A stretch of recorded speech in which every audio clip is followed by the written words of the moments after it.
I'm so glad to have you here. Thank you so much. You know, and you kind of got thrust into this stuff. You know, you were just minding your own business, being a really good doctor, sharing the good news that people get better. Tell us a little bit about that story. Yeah, I was just practicing board-certified emergency physician for 25 years. Emergency doc. Yeah, Right. You know, if you had a heart attack or a stroke or broken leg, grandma, broken Motorcycle hip, accident, right? anything. You saw it all. That was me. I was Yeah. super experienced and enjoyed a very good reputation. Really had never been criticized, no allegations of anything ever against me in my life, really.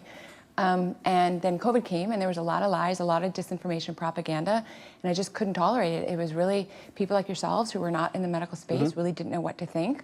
And I started putting doctors together and said, we have to speak the truth to the American people. And as people remember, in the summer of 2020, I came out, we organized frontline doctors and we stood on the steps of the Supreme Court. We said, they're not telling you the truth and don't live in fear. It was a pretty big message, don't live in fear. You know, early treatment works if you should want it. And it really kind of upset the power brokers, right? They got upset, it sort of derailed their plans. I was very criticized. I was, called terrible names, defamed broadly, et cetera. At the same time, about half the nation really understood that what we were speaking was truth. We had many millions of views. One of the people that reached out to me, one of the early, was the DayStar family, and said, we want you to spread the message of the truth. Joni loves you. And you two guys have saved a lot of lives. It was mutual. Yes. I mean, we just came out and spoke truth and said, stop living in fear, there's early treatment if you want it. And from that moment on, from 2020, I started looking at the medical system more closely and realizing there were a lot of areas that we were not really serving patients. We were not telling the truth. There's a lot of things we medical doctors didn't know. We didn't know a lot about naturopathic medicine, women's health, your prior guest, Dr. Lake. We're really not taught about a lot of those things, and my eyes were really opened. And that led you down a journey, and you got in trouble. Yeah.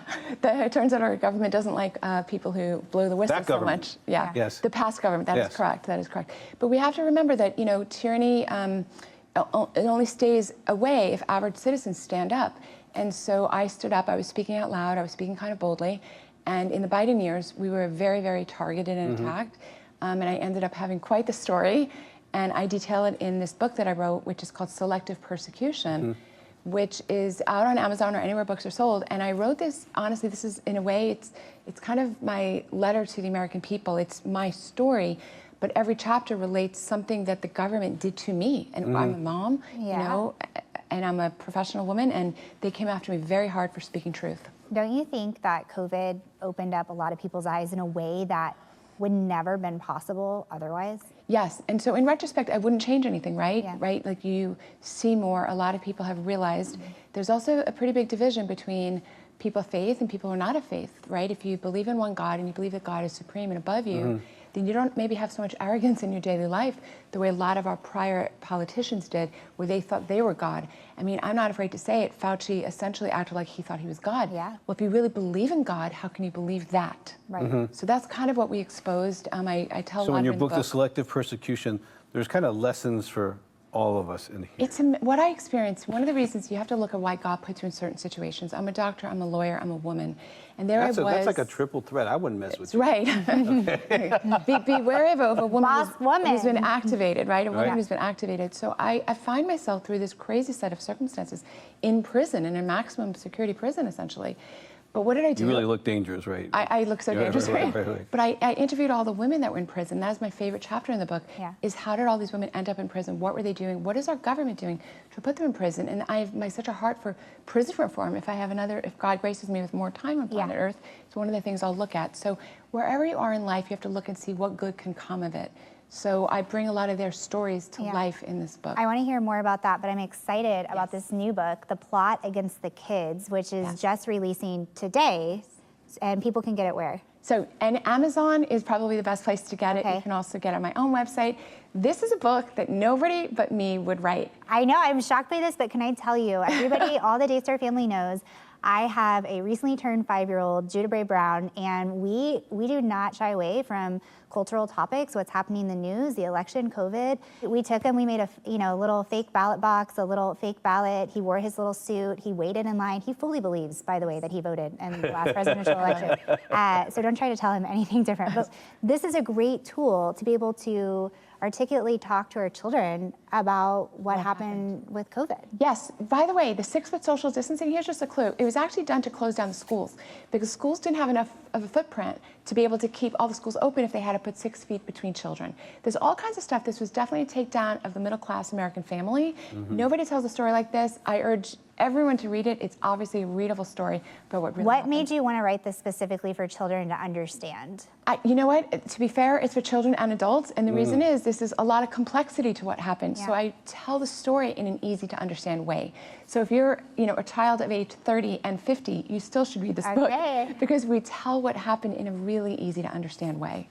And why do you think it's important that they understand what It's absolutely critical because when you get, we had people who took power that they shouldn't have taken and they shut down our rights. We know our rights are given by God. They're secured by our Constitution, but they're given to us by God.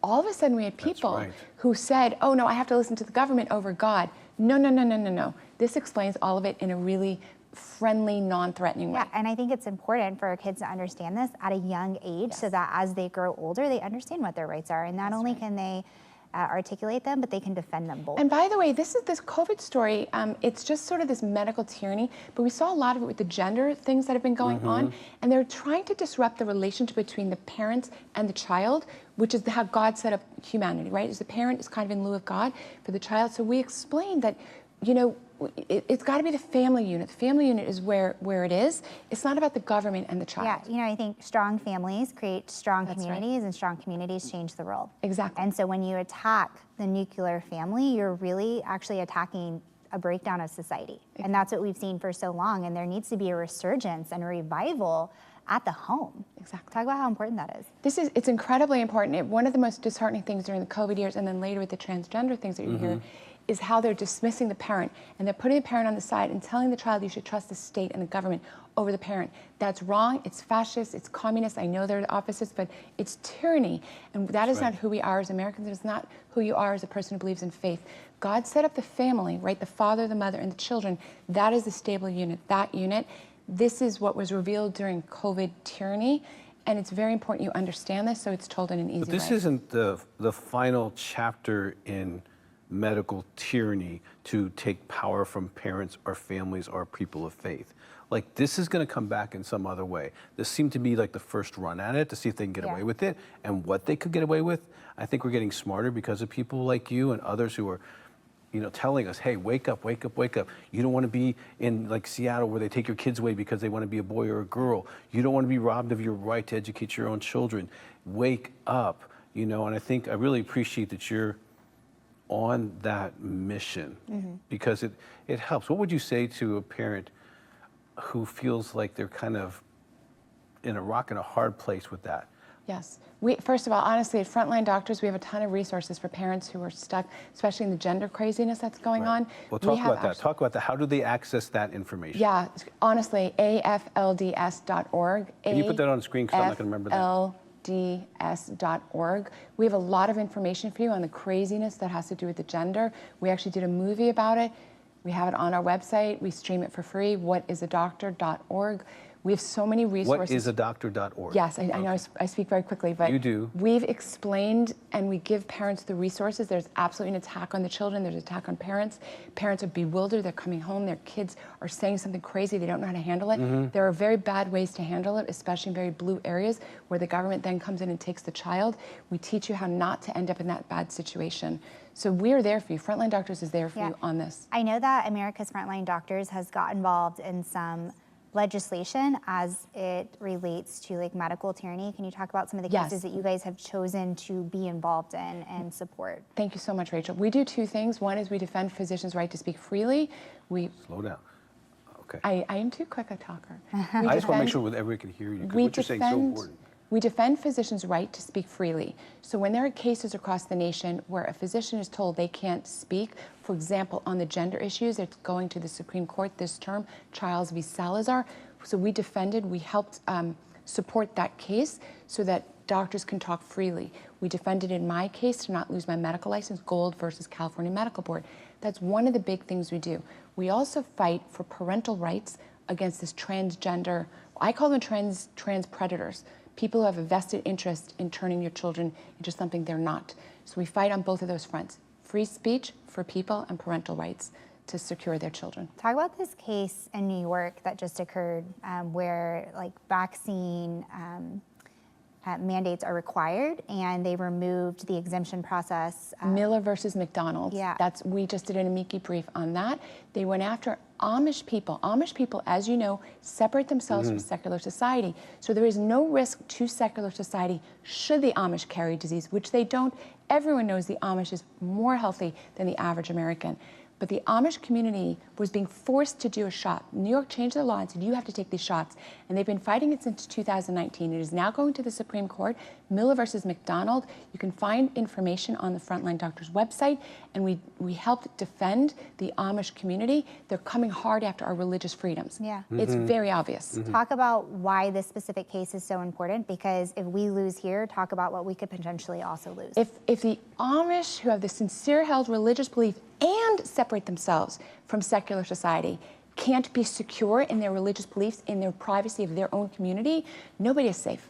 Certainly And so not you see Christians. it is legitimately an attack on religious freedom. It is completely Because if we get a ruling on this, then they can use that ruling to do other things to people that are going to the local Baptist church. That is right? correct. These are people who've actually removed themselves. So if you're going to say people that have removed themselves from the rest of society are also suddenly somehow posing a risk to everybody else in society, what chance do you have? What chance do I have? But you're now also, I mean, you're still a doctor, you're still a lawyer, but you've created something for health. I mean, we're talking about all this big political stuff, but at your heart, you're still a doctor. Yeah. Okay, and what have you've created the gold? Talk about that, Gold because care. last time you were here, that really fascinated me, because people are looking for solid information from people who kind of believe down the same lane, as opposed to going to any doctor on their insurance plan who can believe anything they want to give you any kind of advice. It's not really maybe in your body's best interest.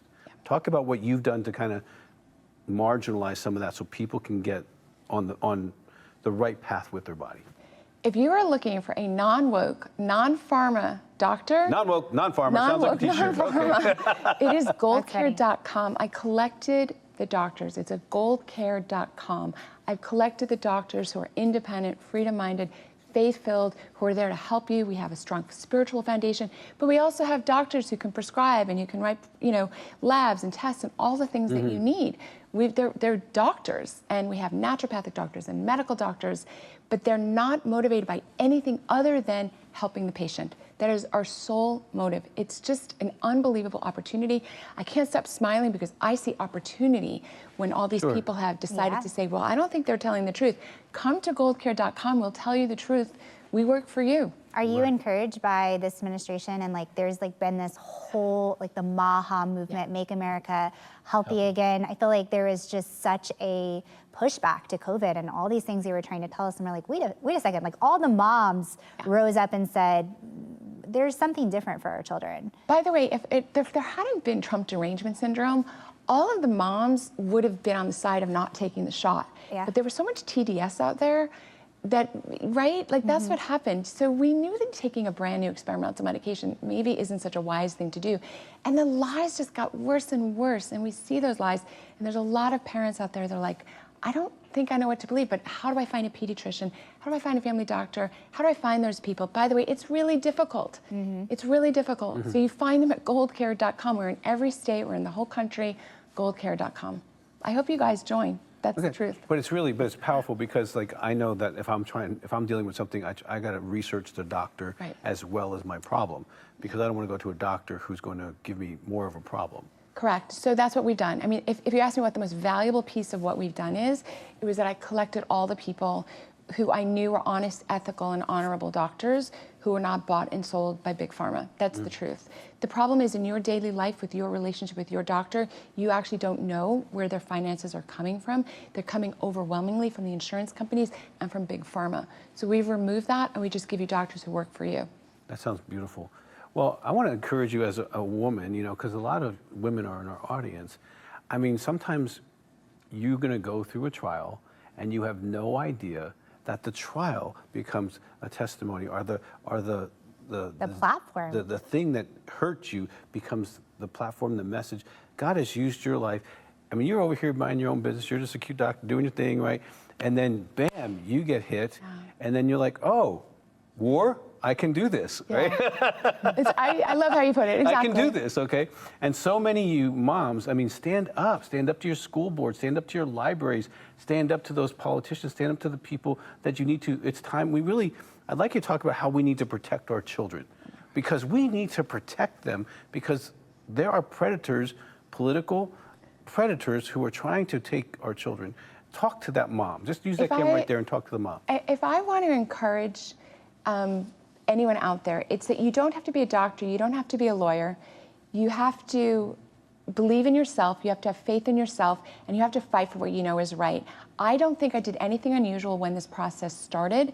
I just continued to do what was right. There was a patient in front of me, and I said, I have to give that patient medicine because that's what the patient needs, so that's what I did. You're facing that exact battle at the school board, what books they should put in the school, and you think, oh, I should just get along and go along with people and get invited over to coffee in their home. No, you have to do what's right at that moment. Yeah. That's exactly what it is, and it's a small step.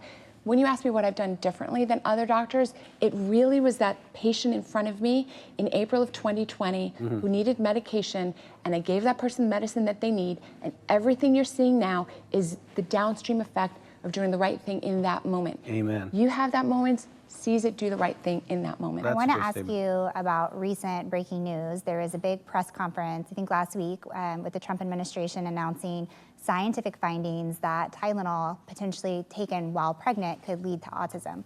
And then I'm curious what your thoughts are on that. And then also like the reoccurring backlash you saw socially and culturally of all these women that started just taking like loads of Tylenol in response. I'm going to say a slightly different angle than maybe other people would say.